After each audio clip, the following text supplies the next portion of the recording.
Aleluia. A Bíblia diz que nós andávamos desgarrados, mortos cada um na vaidade dos seus pensamentos, mas Deus fez cair sobre ele os nossos pecados, e por isso nós estamos aqui. E a palavra que pesa em nós é gratidão, irmãos. Gratidão por tudo que Deus tem feito na nossa vida, porque se houvesse um homem que pudesse fazer por nós o que Jesus fez, Jesus não precisava vir, mas ele veio, porque a Bíblia diz no livro de Atos, capítulo 4, versículo 12, o apóstolo Pedro, cheio do Espírito Santo, ele olha para aqueles homens e diz: em nenhum outro embaixo do céu há salvação, pelo meio de quem importa que eu seja salvo, além do meu Jesus. Louvado seja Deus. Livro de Efésios, capítulo 4. Glória. Eu sinto o poder da salvação quando eu falo desse Jesus. Eu sinto o poder da morte e da ressurreição de Cristo quando eu abro a minha boca para, com sinceridade de coração, falar dele, irmã André. Porque para sair da vida que eu saí, não tinha centro de recuperação, não tinha alcoólicos anônimos, não tinha nada. A Bíblia diz em João 8,36: se o Filho de Deus libertar, verdadeiramente sereis livres. E a libertação de Cristo é total. A libertação de Cristo é por um só ato de justiça. Louvado seja Deus. Não precisa de duas viagens. É se com a boca confessar e com o coração crer. Eu aprendi que evangelho não é dar metade dos meus bens. Evangelho não é dar meu corpo para ser queimado. Evangelho é se com a boca confessar e com o coração crer, irmão Ari. Está salvo. Deus simplificou para que grandes e pequenos, homens e mulheres, pudessem ter acesso a essa fé maravilhosa. Efésios capítulo 4, versos 1. Rogo-vos, pois, eu, o preso do Senhor, que andeis como é digno da vocação com que fostes chamados, com toda a humildade e mansidão, com longanimidade, suportando-vos uns aos outros em amor, esforçando-vos diligentemente por guardar a unidade do Espírito pelo vínculo da paz, porque há um só corpo e um só Espírito, como também fostes chamados em uma só esperança da vossa salvação, um só Senhor, uma só fé, um só batismo, um só Deus e Pai de todos, o qual é sobre todos e por todos e em todos age. Amém? Amém. Feche seus olhos. Bendito Deus e eterno Pai, Deus de nosso Senhor e Salvador Jesus Cristo, estamos aqui, Senhor, de igual modo como igreja, para exaltar o nome daquele que é poderoso, aquele que desceu, cuja tua palavra diz que foi o mesmo que subiu, está sentado nas alturas para encher todas as coisas, e a tua palavra diz que a nós ele foi dado como cabeça da igreja. Nós invocamos o teu nome nesta noite, pedindo que as tuas mãos estejam estendidas sobre este lugar, ó Deus de Abraão, Deus de Isaac, Deus de Jacó, repreendendo os principados e potestades que atuam e fazendo com que a tua palavra ela prevaleça, meu Pai. Louvado seja o nome de Jesus, estabelecendo aquilo que o Senhor predeterminou para que aconteça nesta noite, ó Deus, pois aonde a tua igreja está, ó Deus, em nome de Jesus, as ações do inimigo são paralisadas. Eu quero te pedir, Pai, sobre este bairro, meu Deus, que tu estenda as tuas mãos, e no momento que a tua palavra estiver sendo pregada, aonde ela alcance, meu Deus, que o Senhor opere com libertação, que o Senhor opere com cura, mostrando, ó Pai, para os homens que tu és o grande eu sou, e aonde a tua palavra é pregada, meu Senhor, é o nome de Jesus que é glorificado. Por isso nesta noite nós estamos aqui, porque aonde o teu Espírito está, o homem não é visto, o homem não tem glória, o homem não passa de caco entre caco. Oh Espírito Santo de Deus, e é o Senhor que merece toda a honra e toda a glória, por meio da igreja e por meio da palavra que será pregada, em nome do Senhor e Salvador Jesus Cristo. Amém. Nós lemos uma carta do apóstolo Paulo. O apóstolo Paulo escreveu muitas epístolas, muitas pequenas cartas. Ele escreveu tanto cartas pastorais, pessoais, como hoje é culto de doutrina, vamos tentar falar em nível de doutrina. Ele escreveu tanto cartas pessoais, que alguns chamam de cartas pastorais, que são as cartas dirigidas a Timóteo, dirigida a Tito, dirigida a Filemon, quanto as cartas às igrejas. E essas cartas pastorais, ela se diferencia em parte das cartas às igrejas, porque as cartas pastorais e pessoais foram cartas de aconselhamentos, carta para que Timóteo ele soubesse como proceder convenientemente diante da igreja, diante dos irmãos, porque é bem certo que Deus ele tem um modo para a igreja. É bem certo que Deus ele tem uma maneira de viver para a igreja. E quem é a igreja? É somente aqueles que têm o costume de 7 às 9 vir para a igreja? Não. Aqui é o templo. Aqui são a parede, as construções, porque há 30 anos atrás isso aqui não existia. Mas a igreja já existia. Porque igreja não vira igreja. Igreja, ela é gerada por Cristo antes da fundação do mundo.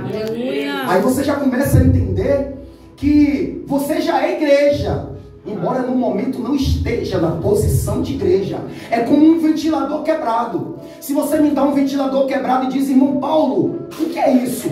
Facilmente eu vou detectar que ali é um ventilador. Só não está rodando, só não está na tomada, o botão só não está prestando. Ou seja, nós somos igreja eleita. Existem na terra 2 tipos de povos, grave isso, 3 tipos de povos, grave isso: judeus, gentil e igreja. A vontade de Deus é que judeus e gentios sejam igreja, porque a Bíblia diz que a morte de Jesus na cruz foi para reunir, foi para agregar, para unir os 2 povos. Porque havia antes da morte de Jesus uma inimizade entre judeus e gentios, entre circuncisos e incircuncisos. A Bíblia diz que através da morte de Jesus na cruz, Jesus disse: acabou. Acabou com essa desigualdade social, com essa desigualdade religiosa de um dizer eu sou de Deus, o outro eu sou de Cristo, eu sou de fulano. Em Cristo, todos que quiserem vão poder se aproximar. Esse foi o objetivo da morte de cruz. E Jesus dizendo: em mim não vai existir mais judeu nem grego, porque eu serei tudo em todos. Em mim só basta depositar fé e irás viver sem acusação na vossa mente. Jesus abriu essa porta. E o que me chama a atenção na Bíblia é que por onde Jesus passava, quem acatava, quem ia até Jesus, quem queria ouvir Jesus, não eram aqueles que tinham grande conhecimento, eram os pecadores. Porque Jesus ele tinha tanta virtude do Pai, que aonde ele passava, os pecadores, é como se dissesse assim, ó, eu estou sentindo um cheiro de misericórdia, eu estou sentindo um cheiro de perdão. Sabe por quê? Em Jesus você não se acusa. Você pode se acusar até diante de mim, mas de Jesus não. Porque em Jesus eu tenho todas as possibilidades do perdão dos meus pecados. Ele vira para um homem que foi buscar cura, mas ele sabia qual era a necessidade maior daquele homem. Glória a Deus. Perdoados estão os teus pecados. A primeira coisa que Jesus quer fazer na vida do homem é perdoar pecado. É tirar do homem aquilo que o acusa. É tirar do homem as acusações e levar o homem a caminhar com a mente limpa. Porque a fé, no livro de Efésios capítulo 6 diz: tomai também o escudo da fé, com o qual podeis apagar todos os dardos do maligno. Essa fé é importante. A fé em Jesus é preciosa. A fé em Jesus é indispensável para a vida do homem. É impossível o homem ter caminhos perfeitos se não tiver uma fé perfeita, se não tiver uma confiança perfeita, se não entregar o seu coração, a sua vida a Jesus para que Jesus comece a dar a ele caminhos e passos formosos. Aleluia. É possível, sabe por quê? Porque Jesus, ele não apontou para ninguém. Os profetas apontaram para ele. Os apóstolos apontam para ele. Nós, pregadores e ministros do Evangelho, apontamos para ele, mas ele não apontou para ninguém. Ele disse: eu sou o caminho, a verdade e a vida. Ninguém vai ao Pai senão por ele. Ele disse: eu sou a luz do mundo, quem me segue não andará em treva. Siga Jesus em espírito e verdade. Busca a palavra de Deus. Quem está pregando não é ninguém que tem grande conhecimento, é um ex-usuário de crack, é um ex-gerador de cocaína que teve um passado, teve uma história, mas foi liberto pelo Evangelho. Porque a Bíblia diz que o Evangelho é poder de Deus para salvar todo que crê. Bem-aventurado é o homem que se deixa ser alcançado pelo Evangelho. Porque eu vivia de qualquer jeito. Havia sobre mim uma condenação tão grande que armas já veio na minha testa. Mas Jesus disse: ó, fostes comprado, filho. E Romanos 8 diz: olha, já não há mais condenação, porque tu agora está em Cristo Jesus. Sabe por quê? A lei do Espírito de vida em Cristo me libertou da lei do pecado e da morte. Porque eu vivia preso nos grilhões do pecado.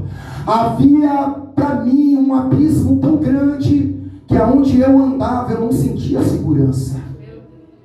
Mas a Bíblia diz que Ele firmou os nossos pés sobre a rocha.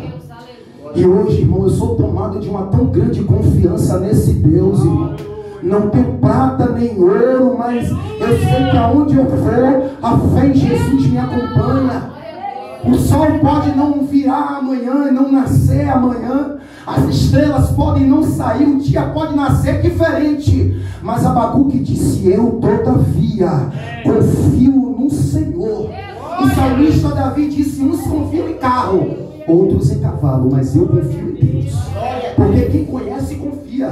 Quem conhece sabe que não tem outro lugar para estar. O apóstolo Paulo disse: para onde eu vou? Por esta causa me ponho de joelho. O apóstolo Paulo disse: eu considerei tudo que eu tenho como perda por amor a Ele. Porque quem conhece Jesus o ama de todo o coração, irmão. Quem conhece Jesus não vive de meio termo. Sabe por quê? Porque Jesus dá fé e dá resistência ao homem para decidir a sua vida. Porque no mundo eu era um homem decidido, e hoje no Evangelho eu sou mais ainda. Mas hoje eu decido as coisas boas em Cristo Jesus. Glória a Deus. Hoje eu vivo tranquilo, irmão. Desço as favelas no Salvador, aonde o governo não vai, eu como igreja vou, com toda mansidão e humildade, acatando grandes e pequenos, mostrando a mansidão de Cristo na minha vida, mostrando o caráter de Cristo na minha vida e pregando para as pessoas que há uma porta de escape aberta. Elas não precisam se condenar e morrer nos seus pecados. Porque se fosse para o homem morrer nos pecados, Jesus não vinha. Porque o homem era condenado por suas obras, mas para ser salvo não é pelas suas obras. Para ser salvo é pela obra de Jesus, pelo que Ele fez na cruz. Para se condenar não precisa nada, continue do jeito que está. Mas para ser salvo, venha Cristo. Para ser salvo, creia em Jesus. O apóstolo Pedro, depois que seguiu a Jesus, disse: para quem? Não é para onde. Porque onde se trata de lugar, mas quem é a pessoa? Para quem eu vou? Para quem iremos nós? Se só Jesus tem palavra de vida. Eu não vejo outro lugar para eu estar. Porque os outros lugares que eu pisei, tudo me levou a ficar balanceado.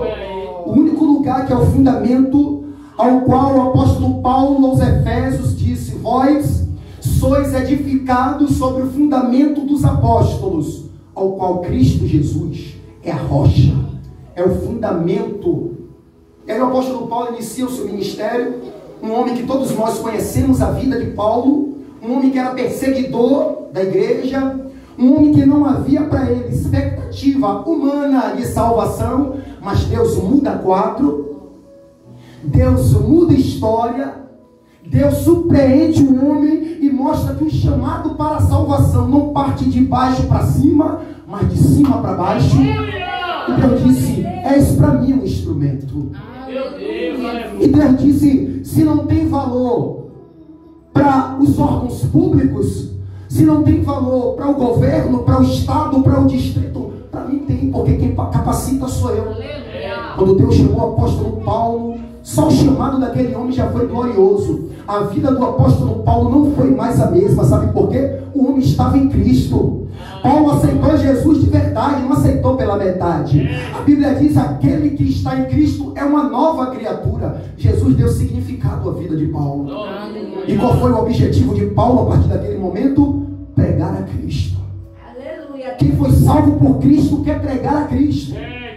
Quem foi liberto por Cristo quer anunciar a Cristo. E eu não vejo outra coisa, Paulo não via outra coisa para falar, a não ser Jesus Cristo, morto e ressuscitado. Eles queriam de uma maneira ou de outra fazer com que aqueles que não entendiam, entendesse que por meio da vida de Jesus eles tinham vida. Porque todos que pregaram antes de Jesus falaram sobre ele, falaram sobre o Deus de Israel. Mas Jesus, ele pegou o coração de Deus e trouxe para os homens. E disse aqui, ó, esse é o coração do Pai. Está aqui, ó, a palavra. O coração de Deus é isso. Quer errar? Não pratique o que está no coração de Deus.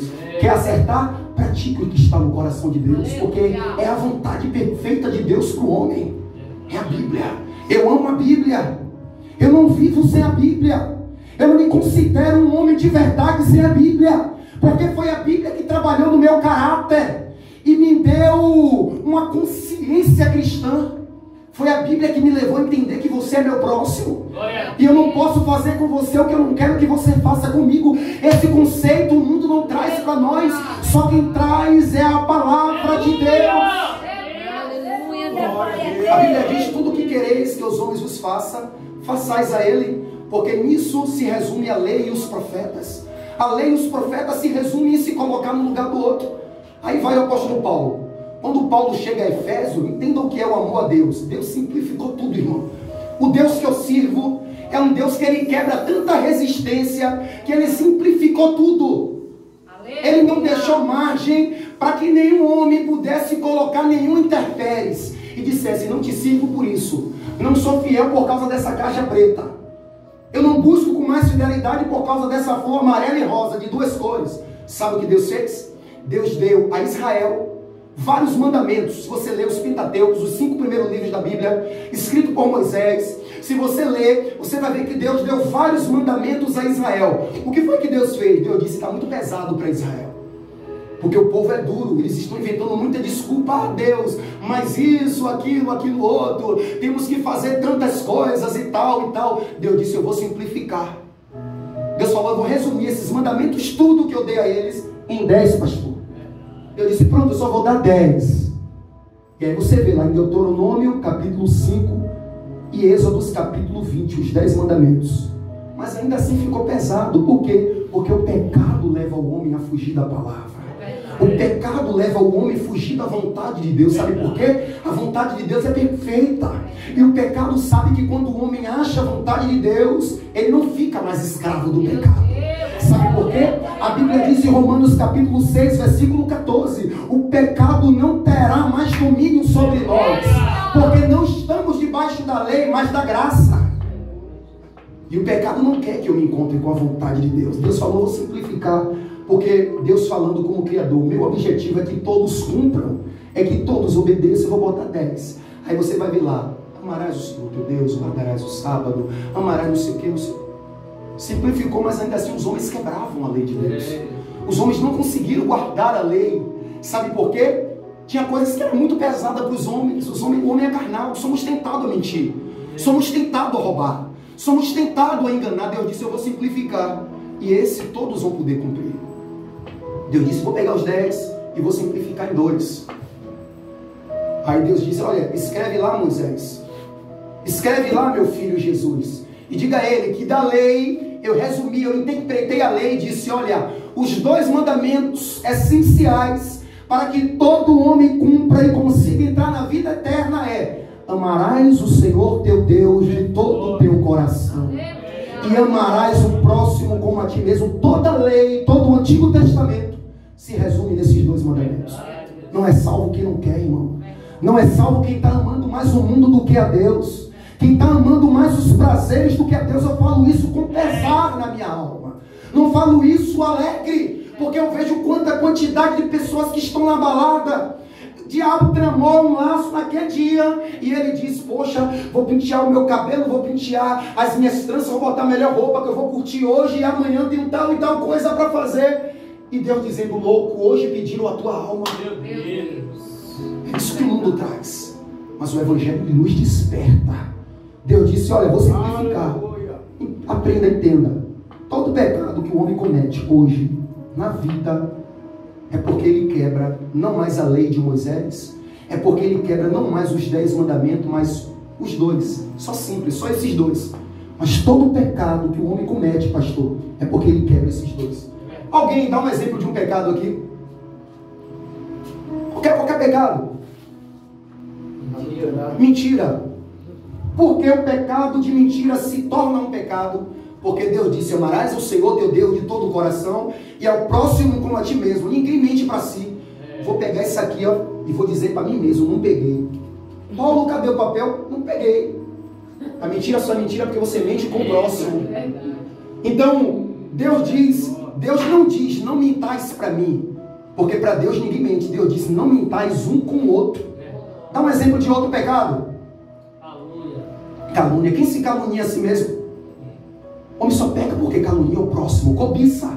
Você não cobiça até, né? Sua própria mulher. Mas porque cobiça a mulher e o homem dos outros. Roubo. O homem só peca porque rouba o que é dos outros. Então perceba que a palavra de Deus não é um jugo para o homem. Não é um peso, não é um fardo para a humanidade. Muito pelo contrário. A palavra de Deus é uma carta de auxílio para que os habitantes da terra vivam bem em sociedade. Vivam bem, porque a palavra de Deus é uma carta de amor, nos ensinando como viver, respeitando um ao outro, amando um ao outro, não querendo que o outro faça com nós, não fazendo com o outro o que não queremos que o outro faça com nós. Então perceba, irmão, quando eu olho para uma geração que se diz até crente, mas não ama o Senhor de todo o coração, imagine a dor que dá na alma naqueles que estão renunciando para que o nome de Jesus seja glorificado. Aqueles que estão sofrendo dor de parto para que o nome de Jesus seja glorificado. Quando eu vejo uma pessoa no mundo vivendo do jeito que quer, se prostituindo, se drogando, bebendo, nós não acusamos, mas nós dizemos: meu Deus, o que será daquela alma se morrer daquele jeito que está? O apóstolo Paulo sabia disso. Sabe qual foi o fogo que ardeu nele? Evangelizar. Evangelizar. Anunciar para grandes e pequenos o poder da salvação que há em Jesus Cristo. Aleluia. Paulo disse: olha, eu vou ter que ir. Foi o que Paulo fez? Paulo, como ele era um evangelista, sábio, oportunista, ele vai para a Ásia, onde a cidade de Efésios está localizada. É importante lembrar que quando Paulo escreve a carta aos Efésios, Paulo estava preso. Era para os irmãos estar confortando ele. Mas quem conheceu a Cristo não vê o que ele está passando como um obstáculo para o reino de Deus.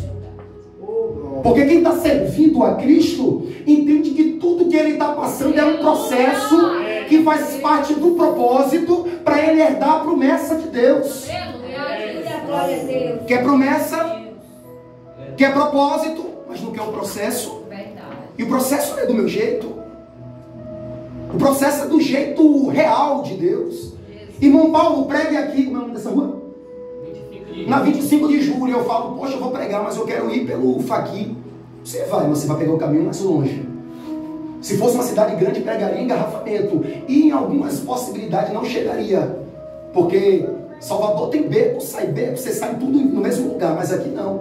Tem um caminho certo para se chegar aqui. Então o apóstolo Paulo, ele chega na Ásia Menor e ele se deporta com uma cidade portuária, que é a cidade de Efésios. Como assim, irmão Paulo, cidade portuária? Nós sabemos que hoje temos vários meios de transporte, mas naquela época, minha irmã, o principal meio de transporte que eles tinham era navegação, era embarcações, era meios marítimos pelo mar. O apóstolo Paulo viu que a cidade de Efésios era uma cidade oportunista para que ele pregasse o evangelho ali, porque o mundo todo se deportava ali. Porque a cidade de Efésio era uma cidade que importava produtos e exportava produtos. Era uma cidade que saía em embarcações e chegava em embarcações. Era uma cidade que comportava um dos maiores anfiteatros da época. Comportava 25 mil pessoas no anfiteatro. A cidade de Éfeso, irmão Ari, era a cidade que comportava o templo de uma das 7 maravilhas do mundo antigo, a deusa Diana da época. A cidade de Éfeso era uma cidade tão bem localizada que para chegar em Éfeso havia 3 principais pistas. Paulo sabia que Éfeso era uma grande metrópole, o mundo todo passava por ela. O mundo todo deportava em Éfeso. Paulo falou, como o mundo todo precisa ouvir o evangelho, eu vou começar a pregar aqui. Quando Paulo chega em Éfeso pela primeira vez, ele chega em Éfeso no final da 2ª viagem missionária. Misericórdia, 8h30. No final da 2ª viagem missionária. Mas como a necessidade da obra era grande, ele sai de Éfeso e vai percorrer outras cidades. Na sua 3ª viagem missionária, irmão aí, o apóstolo Paulo volta para Éfeso. Quando ele chega lá, ele já encontra alguns discípulos. Ele já encontra pessoas que já havia sido doutrinada por Apolo, mas ela ainda não conhecia o Espírito Santo. E a pregação do apóstolo Paulo era tão poderosa, a pregação do apóstolo Paulo era tão verdadeira, que o apóstolo Paulo disse, recebestes o Espírito quando crestes? Aqueles irmãos disseram, nem mesmo ouvimos falar que existe Espírito Santo. Tem pessoas que estão assim, perdendo a esperança, perdendo a fé, porque nunca ouviu falar do Espírito Santo. Não conhece o que o Espírito Santo pode fazer na vida dela, irmão Ari. Não conhece a força, não conhece a graça que o Espírito Santo traz para a vida do homem. O apóstolo Paulo, vocês não conhecem o Espírito Santo? E tendo orado com eles, o apóstolo Paulo pôs as mãos sobre ele, e ao todo os 12 homens foram batizados com o Espírito Santo. A vida deles não foi mais a mesma. Ali começou a haver um avivamento em Éfeso. Sabe por quê? Porque pessoas começaram a se arrepender. Almas começaram a abraçar a fé no nome de Jesus. Porque avivamento não é enfermo sendo curado, é pecadores se arrependendo. Avivamento é pecadores vindo ao altar e confessando a fé que é Jesus Cristo. E quando o apóstolo Paulo começava a pregar com aqueles discípulos novos convertidos, a Bíblia diz que Deus, por meio de Paulo, fazia milagres extraordinários a ponto de levarem aos enfermos em segundo plano, porque primeiro era a conversão de almas, agora vinha a cura. A ponto que a Bíblia diz que levava para os enfermos os lenços que Paulo usava, mas era um homem tão cheio do Espírito Santo, que quando era lançado sobre ele os enfermos, os enfermos eram curados, os paralíticos levantavam, os cegos enxergavam. Sabe por quê? O poder do Espírito na vida do homem. A unção de Deus na vida de Paulo, e essa unção pode estar sobre nós. A igreja só precisa se ajoelhar e buscar a Deus com fé e com fervor, porque Deus não é Deus de ontem apenas, mas é de ontem, de hoje e de eternamente. Todos que buscam encontram, o que bate a porta se abre, o que pede recebe. Busca o Senhor com fé. Louvado seja Deus. E a Bíblia diz que o poder de Deus na vida de Paulo e irmã Adriele era tão grande, irmão Ari, que teve uns homens que quiseram imitar o apóstolo Paulo. E a Bíblia diz em Atos 19 que tem muitos que querem ter intimidade que eu e você tem, mas não quer renunciar. Para que aconteça grandes promessas, tem que haver grandes renúncias. Abraão não é pai da fé de paraquedas. Abraão é pai da fé. Eu queria ter a fé que Abraão teve, mas não quer renunciar um terço do que Abraão renunciou. Pai da fé, né? Tá bom, vamos estudar a genealogia de Abraão rápido. Se você pegar de Sete, que foi o filho que Deus deu a Abel, em lugar de Abel, deu a Adão. Abel morreu. Deus deu um outro filho a Adão em lugar de Abel. Como foi o nome dele? Sete. Se você pegar de Sete até Abraão, não só ele, mas toda a sua descendência patriarcal, foi o filho primogênito do seu pai. De Abraão até Sete. Abraão, o primeiro filho do seu pai, Terá, Naô, né? Naô, Terá.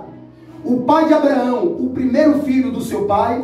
O avô de Abraão, o primeiro filho do seu pai. O bisavô de Abraão, primeiro filho, assim de Abraão até Sete. E quando você entende que o filho primogênito naquela época tinha um grande direito físico, de posses, de terra, você fala, rapaz, aquele homem conheceu a Jesus de verdade. A Bíblia diz que o evangelho foi pré-anunciado a Abraão. Ele conheceu Jesus a tal ponto que quando Deus chama ele, diz: Abraão, sai do meio da tua terra, sai do meio da tua parentela, que Josué 24, versículo 2, diz que teu pai é idólatra. Teu pai adorava ídolos, Abraão. Sai, porque em ti eu vou começar uma promessa.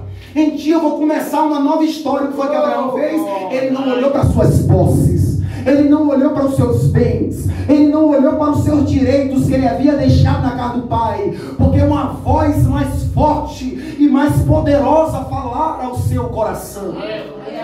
Abraão abriu mão de tudo. E nós não estamos dispostos a abrir mão de tudo.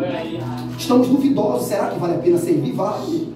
Faça o teste, porque só sente quem faz. Só vive a promessa quem está incluído na promessa, quem está debaixo da promessa. Abraão estava.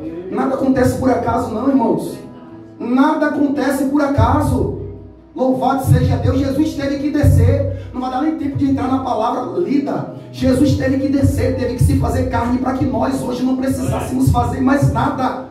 Só acreditar. Veja como ele simplificou. Ele disse: olha, eu vou simplificar mais ainda. Vou pegar os 2 mandamentos: amarás o Senhor teu Deus e amarás o próximo. E vou não simplificar, mas eu vou incluir. Porque esse daí é indispensável. Amar a Deus e o próximo. Eu vou incluir em quê? Na fé. Para ser salvo agora, os homens não precisarão fazer mais nada. Nada, nada, nada. Para ser salvo, para herdar a vida eterna, Deus, ele é tão Deus e não depende de ninguém, que Deus, ele tirou do homem toda a responsabilidade. Tirou, excluiu. Para ser salvo não precisa você fazer nem isso aqui, ó. É só acreditar que Jesus morreu por você. Glória a Deus. Glória a Deus. É só crer que ele se disponibilizou a fazer toda a vontade de Deus, sabendo o que lhe esperava, sabendo a morte de cruz, as humilhações, sabendo os escárnios que ele ia passar. Ele disse: se é por eles, Pai, eu desço. No rolo do livro está escrito ao meu respeito, para fazer, ó Deus, a tua vontade. E a Bíblia diz que é nessa vontade que nós fomos aperfeiçoados. Glória. Na vontade de Deus em dar o seu filho para morrer na cruz, aonde a Bíblia diz que era o seu único, agora não é mais o único, é o primogênito, porque hoje em Cristo todos nós que aceitamos Jesus somos filhos de Deus. Pela fé. Somos filhos de Deus por causa da promessa.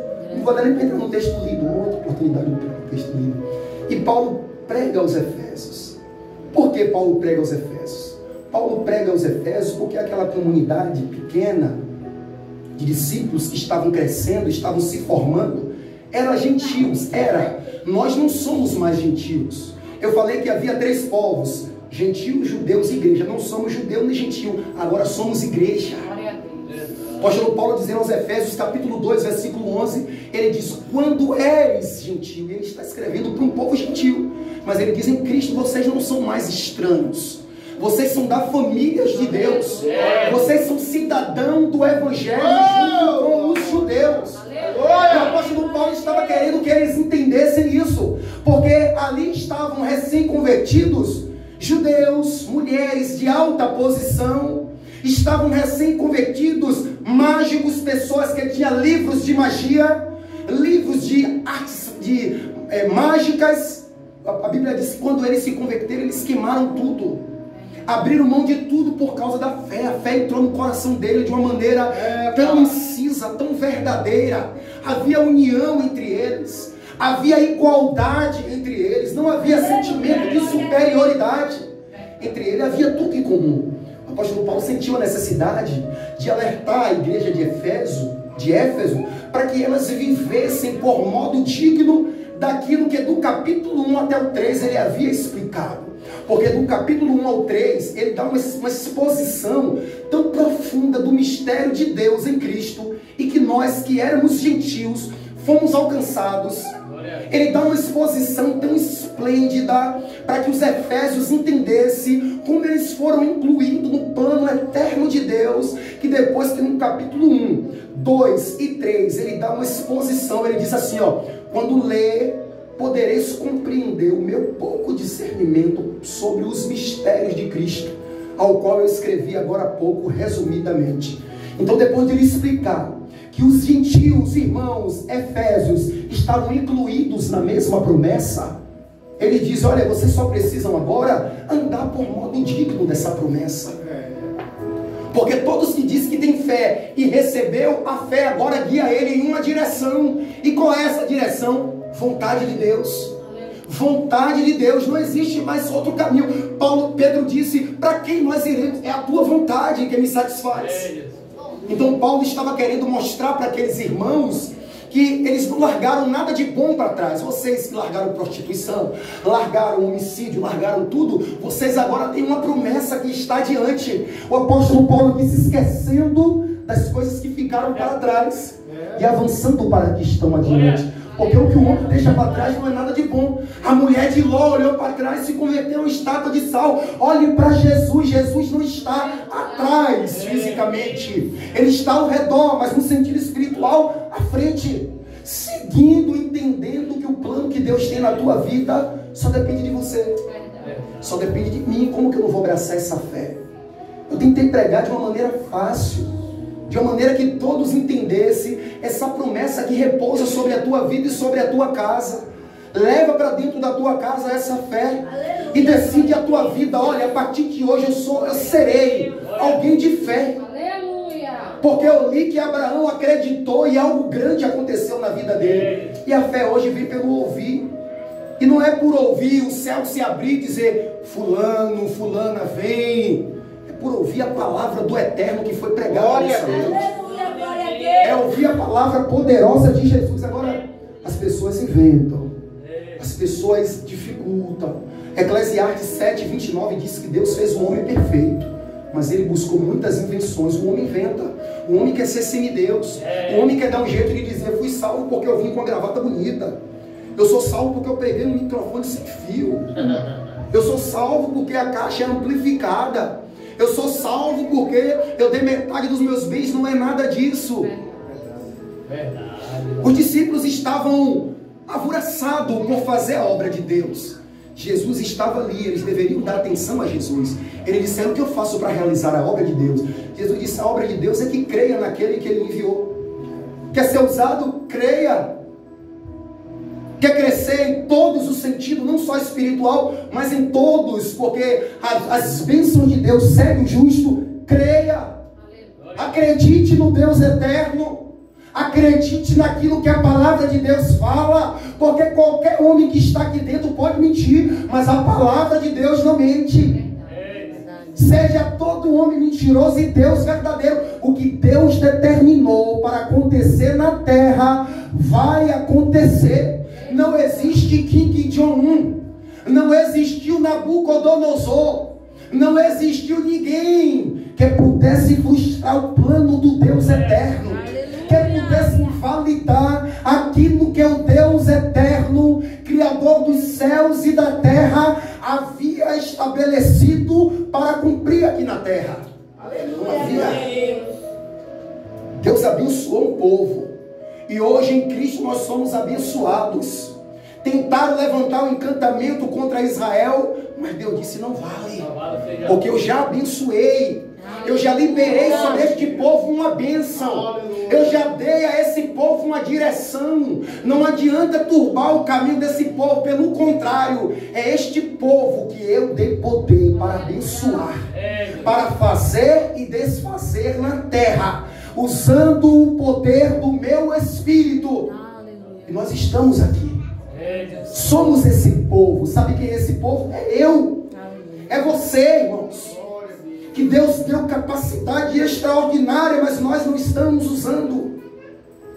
Para encerrar, Romanos capítulo 11, versículo 29, diz que os dons de Deus e a vocação são irrevogáveis. Deus não toma. O que Deus estabeleceu, antes dos tempos eternos, para que eu tivesse e vivesse aqui na terra, está em mim, porque eu sou igreja. Eu só fico sem usar se eu quiser. Eu só fico sem exercer se eu quiser. Com a permissão do pastor, se coloque de pé, por favor.